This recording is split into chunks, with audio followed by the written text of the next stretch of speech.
Hi guys, welcome back to my channel, and if you're new here, please don't forget to like and subscribe and hit that notification bell so you can get notified every time I post a new video.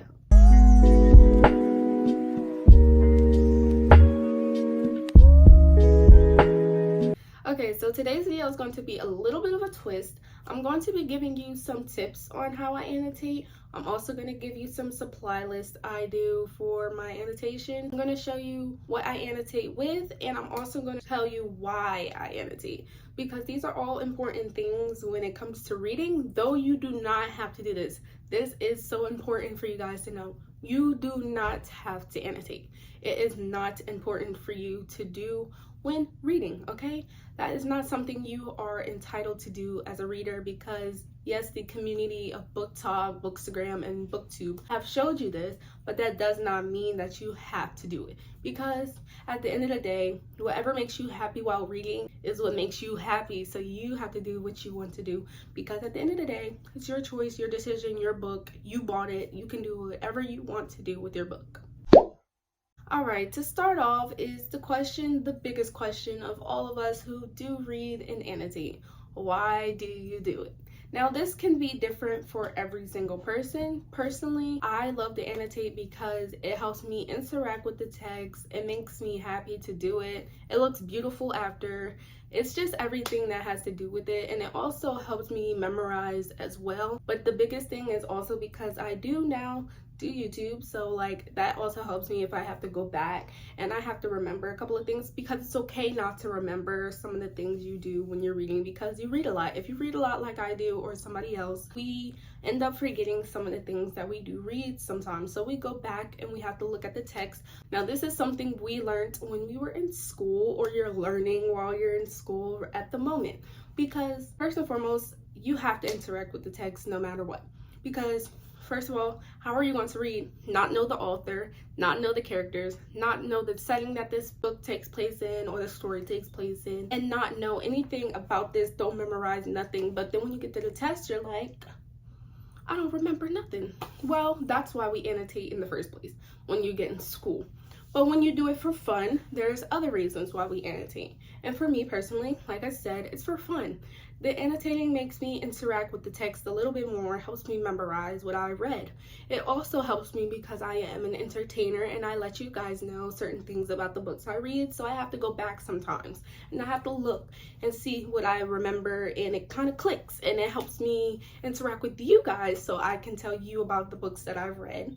And that also just helps me communicate with the text some more, helps me interact with the characters, because sometimes when you want to interact with the characters, though it does not change anything, I promise, it doesn't change anything that I have to say, because the book is already written, it's already published, what am I going to say?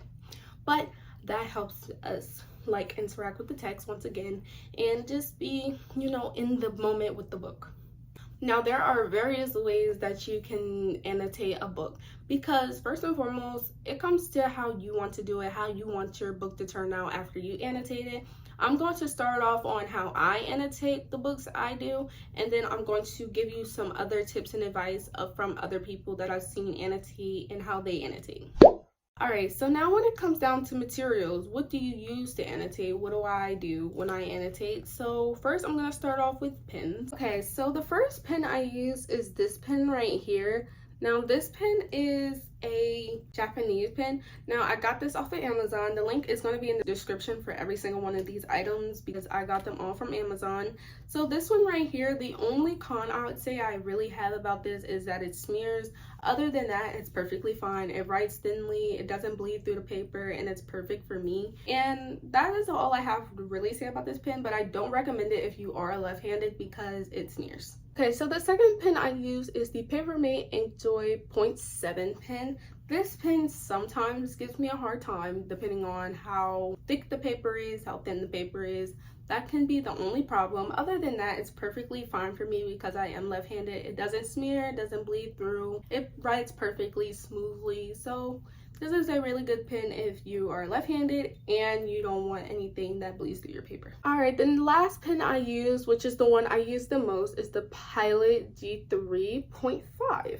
Now, some people use the 0.7. I really like fine tipped pens, so I usually use 0.5, not 0.7 most of the time. But anyway, This one is the perfect, and I mean the perfect freaking pen ever when it comes to annotating for me. This is my holy grail pen right here. I love her. Anyway, like, this pen does not bleed through, it does not smear, it writes smoothly, it does not bleed out. I can write perfectly with this. If I want to write a lot, this is also perfect. This pen is for me. It's for everybody, okay? This is the best pen. I recommend this to everyone who annotates, anybody who's starting annotating. Perfect pen. Okay, so the last pen I have is the Papermate InkJoy 1.0. Now, a lot of people do not use ballpoint pens, but this is the perfect pen if you don't want bleed marks, if you don't want smearing, if you don't want anything going wrong when it comes to you annotating. This is the perfect pen for everybody, okay? Everybody can use this pen along with the G2 pen. Okay, so next up is highlighters. There are two types of highlighters I use. One I use more than the other, but I still love both of these. Sometimes I don't love them. So these highlighters are the Bic grip highlighters. These are the pastel types. Now there is two different types of these. There's the plain ones and there's the pastel. I have this blue one, this yellow one, and I also have this green one. Now those are the three I use most of the time because they're bright. First and foremost, they don't run out, they're very vibrant, and they don't bleed through. So these are ones that I recommend to you if you want a very vibrant and bright, and also a comfortable one if you're highlighting a lot. That's the thing about these. I do not use these all the time. Highlighters are something I use sometimes, but not all the time. Most of the time you'll catch me using a pen anyway, because highlighting can be very excessive. If you use highlighter way too much, it can bleed through the paper. That's the only thing about highlighters I don't like, because if you go over it too many times, it will bleed through.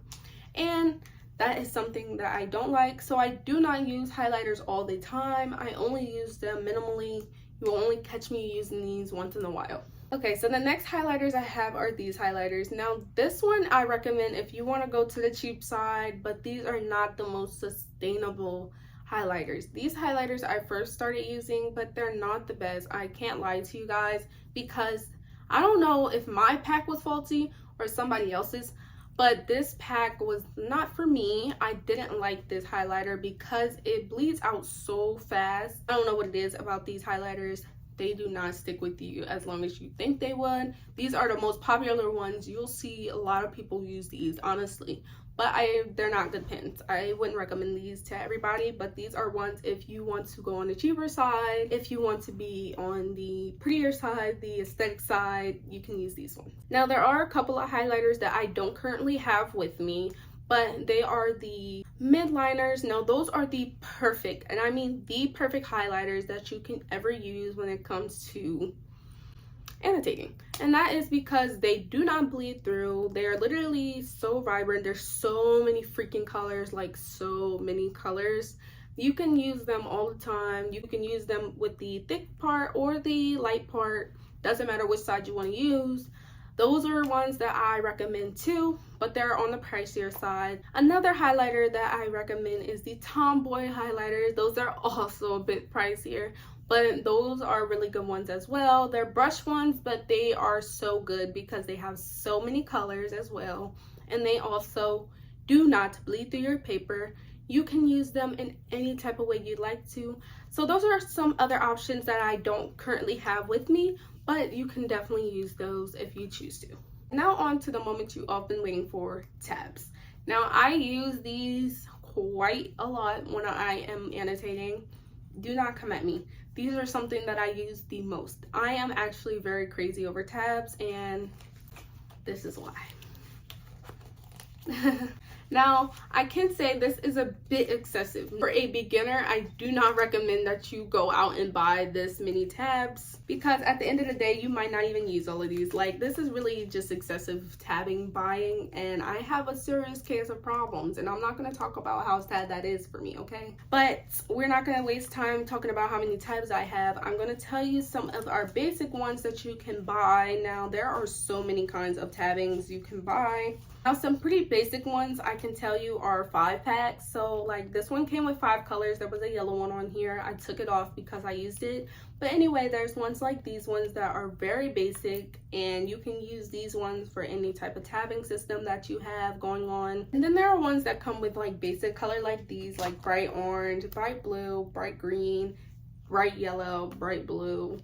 Those other ones are not the basic colors. I took this and rearranged it myself. But anyway, there's things like come like this. There are so many different pretty colors. There's colors like these ones. These are really pretty. I love colors like this. There's ones like these ones with all kinds of different colors on them. There are basic gray ones that come with like a white and a blue.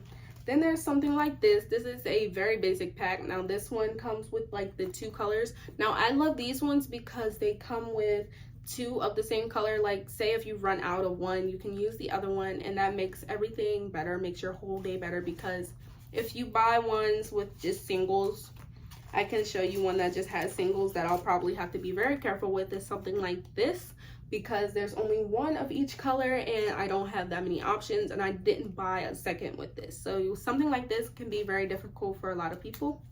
A lot of people go for things like these that have multiple colors of the same one.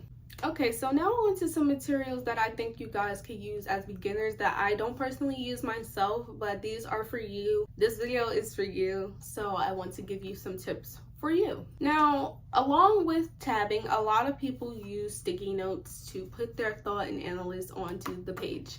I don't use this method because I don't have too much thought on every single thing that I read, so there's not enough room for me to do so, and I don't even feel the need to do this. But a lot of people do because they help you with spacing first and foremost, because we don't always have a lot of space. Like I said, you only can use the side or like the little lines in between, so there's not that much space. And if you have so much that you want to talk about and so much thought that you have, sticky notes are for you.